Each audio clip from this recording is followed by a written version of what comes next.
gennaio son già qua e c'è la buona. Si rinnova l'appuntamento con la rubrica A tu per tu con il consulente del dottor Giuseppe Veneziano.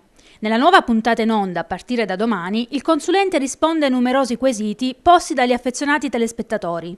Molti gli argomenti trattati, dalle agevolazioni previste per le realizzazioni di nuovi impianti di riscaldamento domestico alla tracciabilità contabile. Dai nostri studi, il dottor Veneziano risponde anche sulle corrette modalità da seguire per ottenere rimborsi di IRES e IRPEF.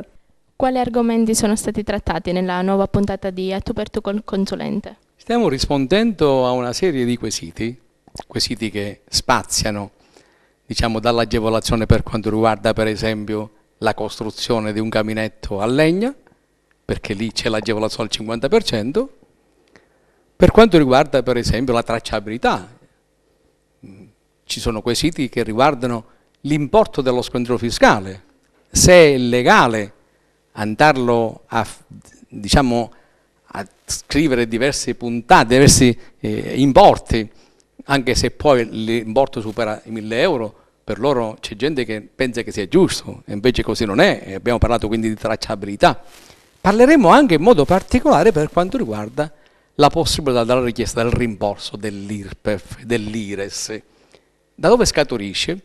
L'IRAP pagata dal 2007 al 2011 sui contributi, sulle retribuzioni. Ieri era assurdo, l'IRAP si calcolava su quanto riguarda l'utile, sulle retribuzioni, sui contributi, sugli interessi passivi, cioè dire l'imposta si pagava su dei costi.